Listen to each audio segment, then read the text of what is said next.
Pike Mill and to tell the Ocala area about your business, call WOCA because WOCA Radio gets results.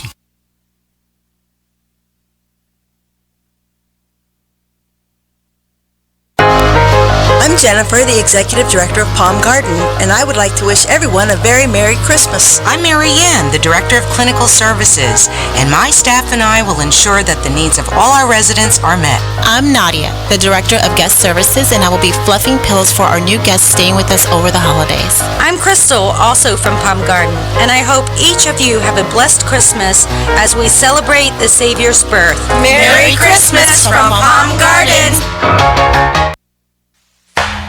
It's beginning to look a lot like Christmas. Wait, stop. I'm not ready. Why? I still have so much shopping to do. Do what Bob and I did. We bought gift certificates from Ocala Civic Theater. For everyone? Yep. Bob's parents, my Secret Santa. My impossible to buy for sister? Yes. And when you buy $100 in gift cards, you get another $25 free. I'm keeping that one for date night. Great idea. I'm still in the doghouse over last year's vacuum cleaner. Call Ocala Civic Theater. 352-236-2274.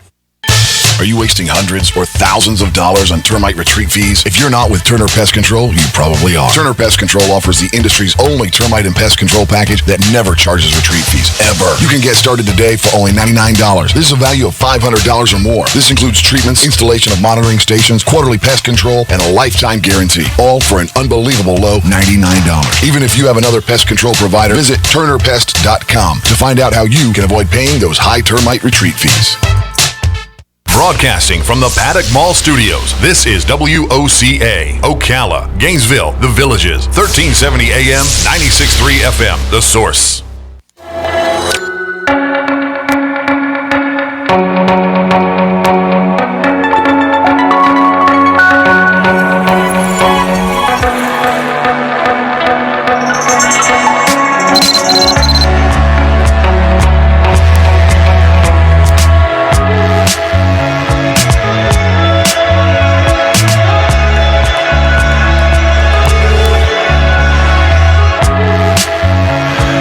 All right, 22 minutes after 11 o'clock. Thank you for tuning in. You always know when you have a superstar author on the phone because you get calls before the author's even on asking for the book. Yeah. I do have the book. I will give it away in about 10 minutes.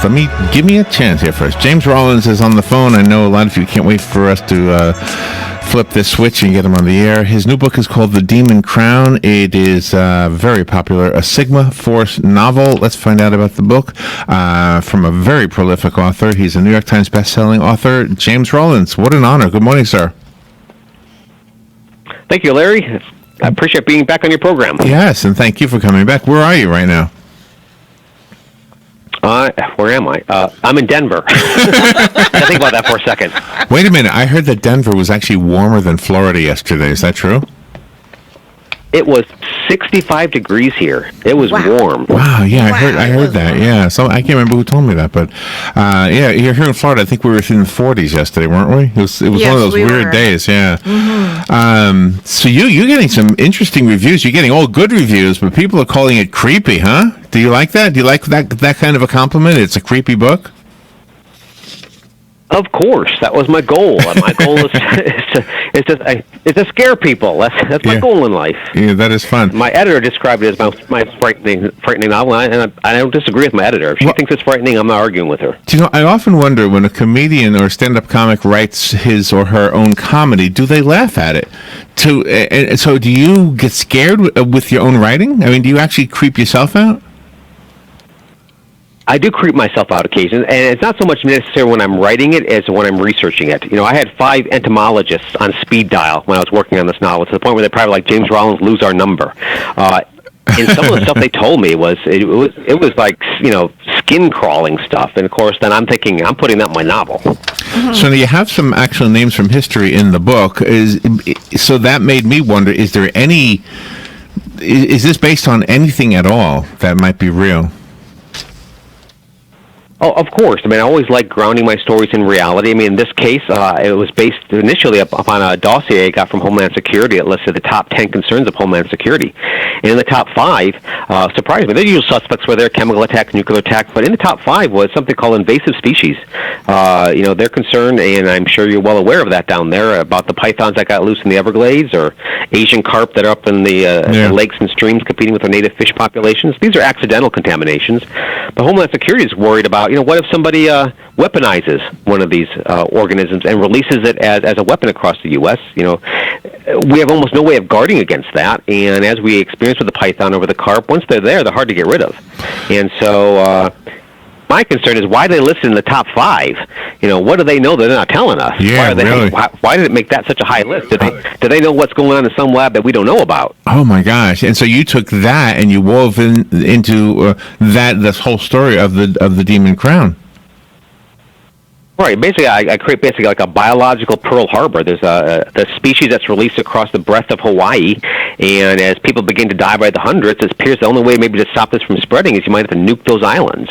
And so Sigma Force, my team is called in to try to figure out, how to stop that. And so it's not pure fiction. This is actually a threat that Homeland Security keeps them up at night. Wow, I had heard that the indigenous people to North America, the Indians, actually were defeated more by disease than by actual warfare. Right. So it's kind of along the same line, isn't it? Devastated. Yeah. Yep. Exactly. So, if it keeps Homeland Security up at night and they're not talking about it, I figure, I'm going to write about it then, and shine a light in that dark crevice and let those cockroaches scurry away. And the secret dates back to the Civil War, which is fascinating in itself. Exactly. I love historical mysteries. I always start my novel with true mysteries, a little piece of history that ends in a question mark, and it concerns the Smithsonian, where Sigma Force is headquartered.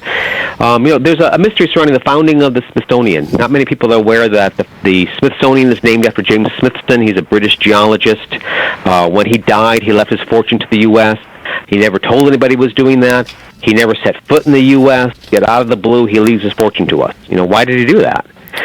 During the Civil War, there was a fire that broke out that seemed to particularly target this guy's papers. He left all of his research and field journals to the Smithsonian, and it got destroyed during that fire. And then 80 years later, Alexander Graham Bell, the inventor of the telephone, figured, let's try to secure the remains of James Smithson. And the Smithsonian regents are like, why? Who cares?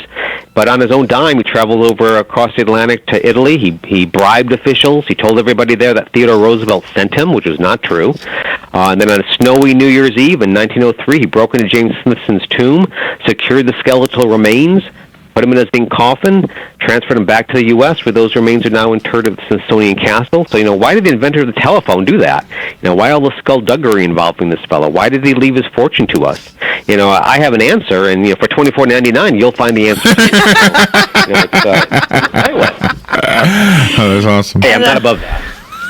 And what is very insightful about you with the Sigma Force, these were Special Forces guys that were in the service, and then they were taken out for some reason but incorporated back into it, and you have such a huge heart for the veterans. I do. I did a USO tour to Iraq and Kuwait back in the winter of 2010 and visited Walter Reed and Bethesda Naval Hospital and saw the aftermath of some of that. I knew when I came back, I had to do as much as I can for those people, those young men and women. And so I joined USACares.org. It's a great organization. They raise emergency funds for vets in need. They're great at it. If a veteran's having trouble making a mortgage payment, needs help with travel expenses to move to a new location, needs educational covers cost. Every dollar that USA Cares raised, 95 cents goes into a pocket of a veteran. They're very efficient with that. Wow. Love that organization. Well, if you go ahead, I'm sorry. I also joined a new organization, U.S. for Warriors. They're Veterans Publication Wing, which I'm an advisory board member of. We team veterans with authors, and we're mentoring veterans to tell their stories. And not only that, help them get published, either traditionally self-published, or if they don't want to publish, producing something, a record for their family, so that these stories don't get lost in time in the fogs of war, that they're preserved. Yeah, that is. I love that idea.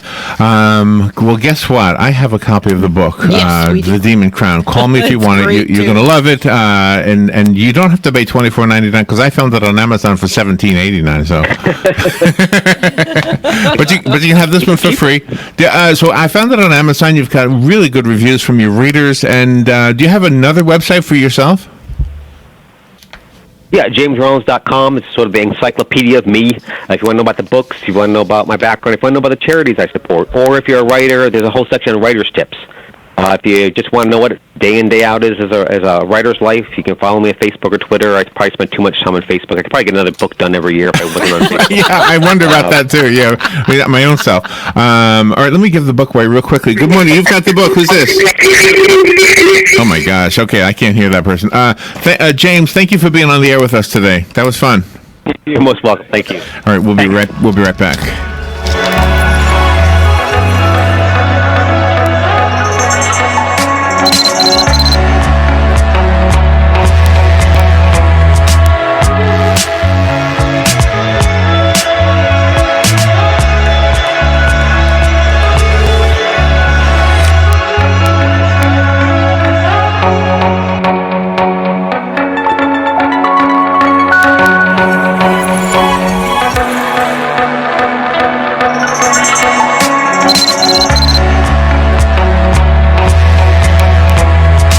Broadcasting from the Paddock Mall Studios, this is WOCA, Ocala, Gainesville, The Villages, 1370 AM, 96.3 FM, The Source.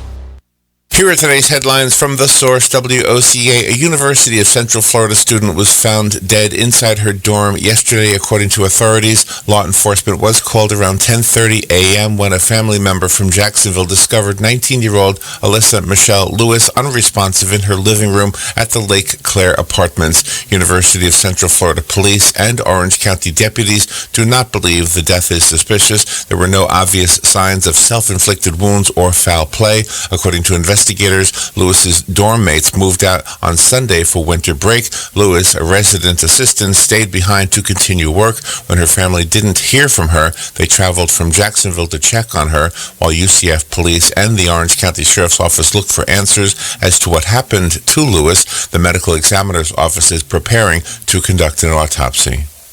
Florida's Constitution Revision Commission will decide next month if a